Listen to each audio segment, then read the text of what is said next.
for any tea for a more bibia aquaba shonko so edi apa Ghana politics avenue eso ye mestre obibia say afi and wabetwumedi kesi we so like share subscribe to the channel on say be political trending news be eko piano Ghana politics avenue so ade pede say onemo obedi dwuma na onemo ayedwumedi we abom ebusuafo ene eko political highway so no nsem bebre ene aso akwakote nsem de bi ene science say no yura I nim say a friend can for Atta ne ho abansensemi ne ho ato adwemu ebusuafo sesi ano A.Markins ene na so efo so a o minority leader no ede ne ho ensem akwakopiem e parliament as sesi no A.Markins ene minority leader no amukọ kan no Mahama Ayariga ne nkofo so asori akasem obubuafo yi pomani abriye poma akasem aka akire unwase de oye no wose ne nukura wo ne ho de oye no wose Ofori no obu ne ho so ni kwan sesa asem no kra okofa ba sesi an akofa ensem bebre ene de aba ebusuafo mempese meje mo mbra boso mo yenko ne nkotie ensem a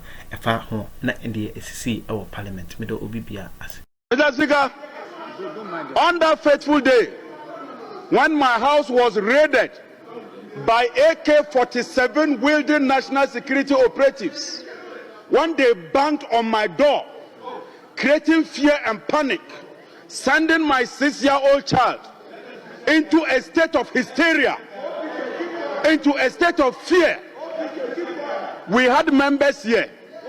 They never commented on it. And I commend Professor Michael Quay on that day when he stood up and ruled that what they were doing was wrong. Mr. Speaker, they took my phone, they took my laptops, and took it to the United Kingdom to investigate me. Today, a very simple matter. You are scared of it? Mr. Speaker, let me explain something. The OSP has declared Mr. Ofori as a fugitive. As a fugitive. Mr. Speaker, in our local language, fugitive, in our local language, it means that what didn't work kangura. Or, to put it simply, wajibam. Or in the Hausa language, otilo. Or to put it in a more simpler way, ya gudu. It's as simple as that, Mr. Speaker. But Mr. Speaker, we should not be afraid of accountability. I kept telling them to declare a minority day in the standing orders of this house, and that day must be solely reserved as a minority day, because, Mr. Speaker, the best way to enrich democracy is to have the views of the other side, the opposite side of the aisle. I recall, in fact, Mr. Speaker, I had traveled with one of you to the Assemblée Nationale, the French National Assembly, and another assembly in Sri Lanka and India with the Honorable Osei Mensah. And I even carried a book to this Parliamentary Review Committee. There was a book written by one of the authorities on rules and procedure.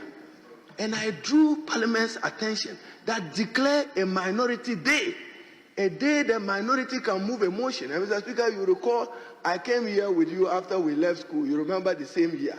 You remember my popular Edumdumadum Bejai. It was a motion.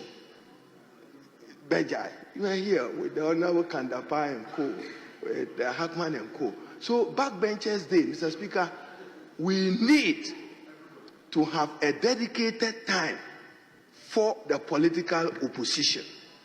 Constructive alternatives, not just commentary. Not just commentary. And Mr. Speaker, I've said it repeatedly. The day the Parliament of Ghana will sit right, the Ghanaian people will smile. Because a lot of the wrongs in this country is because Parliament sits and allows it. Why are we having problem with debt? Forgive me, Mr. Speaker.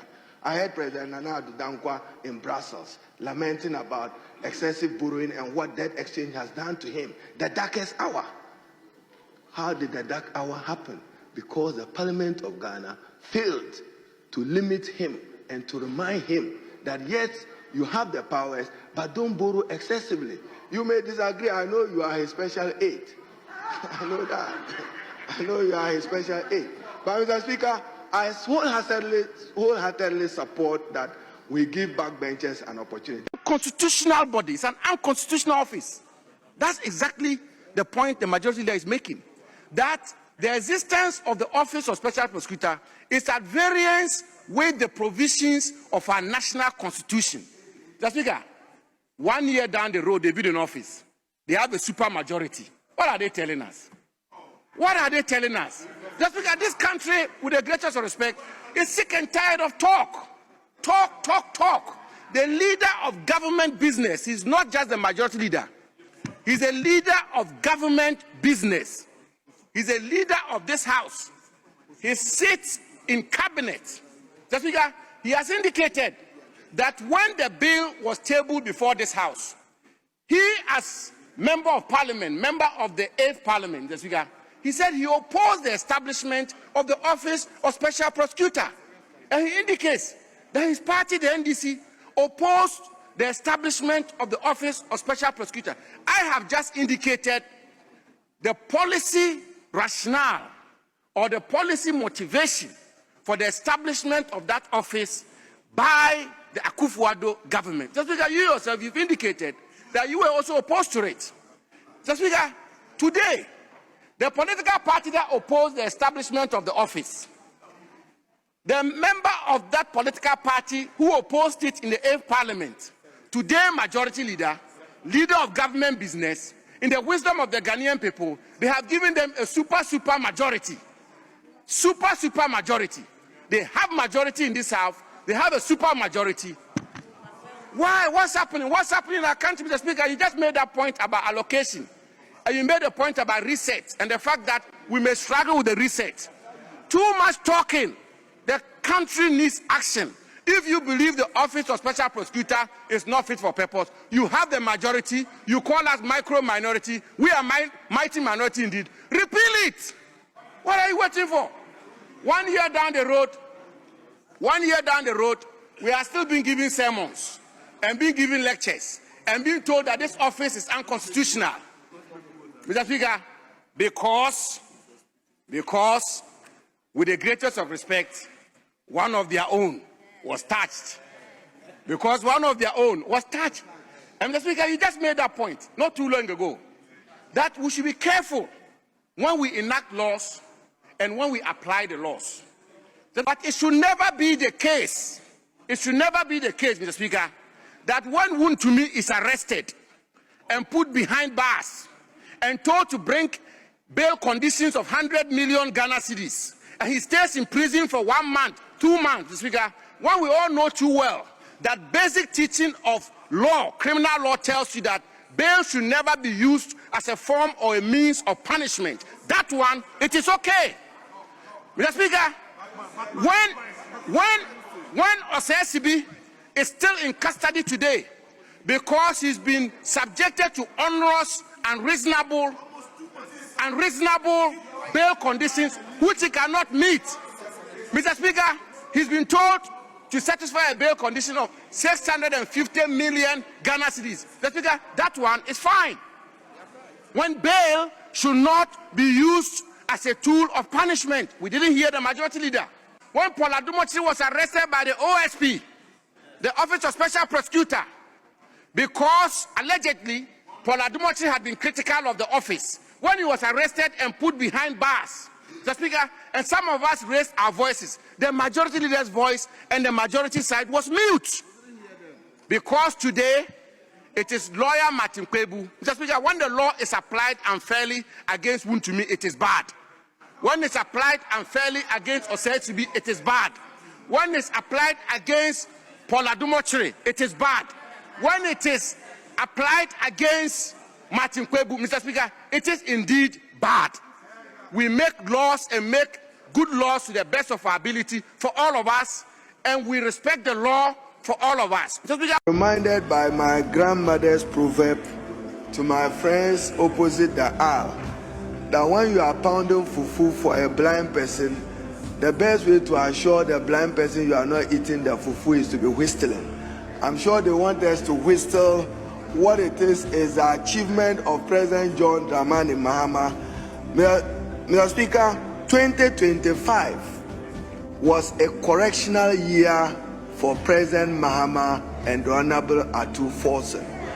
Correctional because, Mr. Speaker, Nana Addo and the MPP heavily damaged the Ghanaian economy, put Ghanaian businesses into distress. Unemployment was high, inflation 54 to 23%, public debt rose up to 726 billion, which was about 61% of GDP, now down to 630 billion. So, Mr. Speaker, President Mahama and Dr. Akuffo have demonstrated that we are better managers of the economy. The amount of money that this side spent on servicing debt is less today, and that assures the Gen Zs or young people of a future that they will not be overtaxed tomorrow in order to pay for some outstanding debt of an elephant appetite borrowing government which went on a borrowing spree. Mr. Speaker, the Honorable Akuffo has also demonstrated Ghana has borrowed less in 2025 than any other period in the last 10 years. It means that we are making our debt sustainable. And Mr. Speaker, as he rightly announced, Ghana will exit the IMF in June. They were those who said they didn't even believe in the IMF, yet they ended up with a calabash in the IMF, begging for them to come and discipline them in the management of the economy. But Mr. Speaker, in contributing to this budget, I'd like to speak to just 4 themes. One on my sector, education. Mr. Speaker, sufficient allocation have been made to the Ministry of Education to deal with education infrastructure expansion. Paragraph 462, Mr. Speaker, an amount of 33.3 billion allocated to the Ministry of Education for 2026, 4.2 billion of it, Mr. Speaker, is to implement the free senior high school introduced by the previous government and to expand it. Mr. Speaker, what they failed to do between 2018 and 2024 was expanding infrastructure to accommodate the increases in numbers in those free senior high schools. That President Mahama will fix, and he will fix it with the conversion of at least 30 category C schools to B and 10 category B schools to A, and expand the infrastructure in a number of category A schools across the country. We will be guided by equity in the determination of those initiatives. Mr. Speaker, this year 537 million have been allocated for no fee stress policy.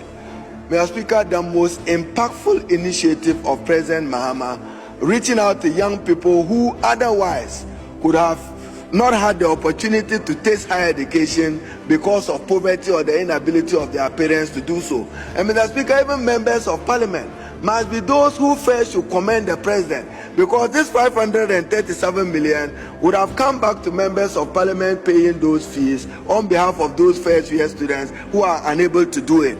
President Mahama is absorbing it with 537 million. Significant number of tertiary students benefited from it, including persons with disability, who for the first time have been given 25 million for free tertiary education. Mr. Speaker, a while ago, a colleague of mine debated on sanitary pads, but what he failed to appreciate is that there is evidence even from the World Bank, increased absenteeism of girls without access to sanitary pads are more likely to miss school, leading to learning gaps and reduced classroom participation. You can refer to SOMA 2015. Lower academic performance of those girls, World Bank 2021, and then reduced confidence. Mr. Speaker, on this floor, I heard many of them argue that why is the president allocating 290 million for sanitary pads and 100 million for jobs? If those young girls don't get educated, they would not even be qualified for those jobs you are talking about. So, Mr. Speaker, this intervention is to assure them of consistency, to remain in the classroom. A while ago, Mr. Speaker, a colleague of mine arguing on sanitary pads chose to do chop bar arithmetics. He just took the number of 6.6 million first batch of sanitary pads supplied and came to the conclusion that government was procuring sanitary pads as 45 Ghana cedis. Mr. Speaker, that is palpable falsehood. The total number of sanitary pads being procured by government is 12,208 at 292 million. Not for him to just take 6.6 million and divide it by 292 million and come to the conclusion that one of it is costing 45. May we return in the new year with a renewed energy, clearer purpose, and deeper commitment to serving the people who sent us here, and hoping that the Honorable First Deputy Speaker will resist the temptation of hauling the minority leader before a so-called privileges committee. The minority leader will insist on his rights on serving his full term as a third deputy speaker at ECOWAS Parliament. Therefore, it is our prayer that the first deputy speaker and his committee will resist all temptations are being pushed to do that which is never done in any democracy. The minority leader has not disrespected any order of this house. Indeed, the ECOWAS Parliament rejected outrightly the resolution that sought to remove the minority leader from his seat as an ECOWAS MP. The minorities leader's seat at ECOWAS Parliament is not one of those that can be removed. You can remove the Chief Justice. You can remove others who are political appointees, but not his bona fide right as a member of ECOWAS Parliament and a third deputy speaker. He shall remain until April 2028, when his tenure shall have come to an end. Mr. Speaker, thank you so much indeed.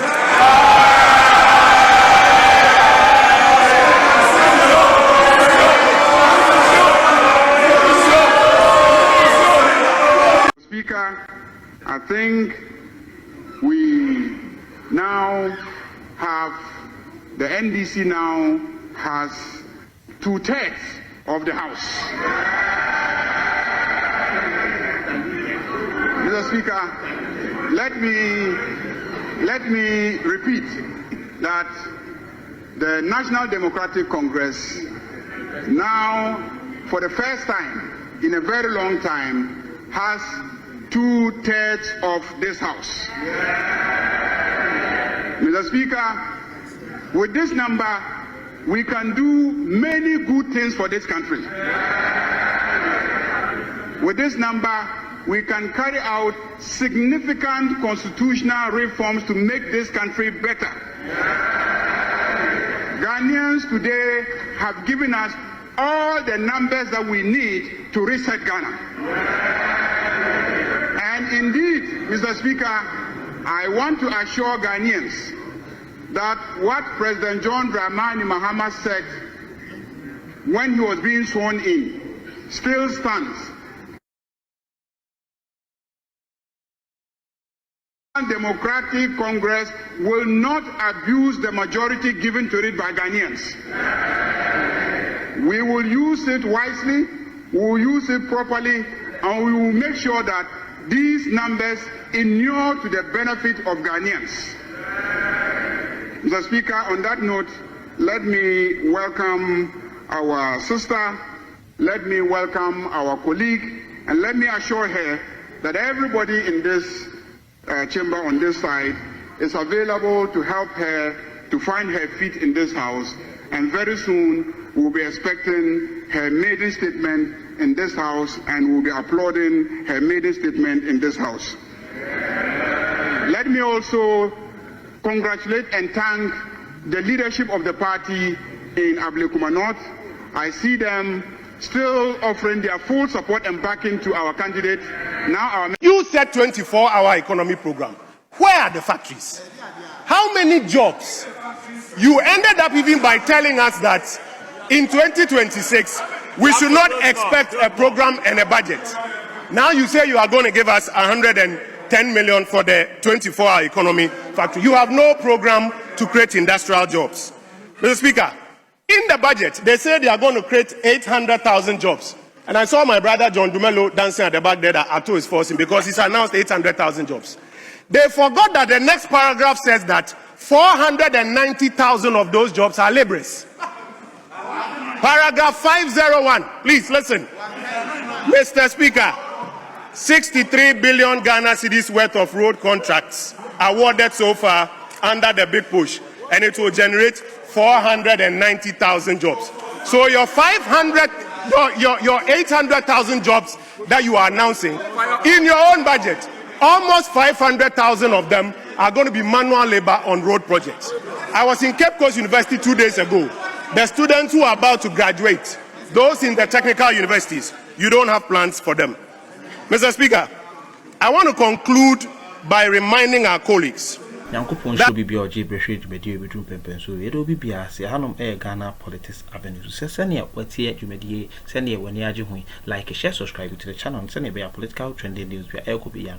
Monso, my dependence, and when you have a Juma, and when you are Abu and a Ghana Politics Avenue, every man quine, send me for UBBRNC.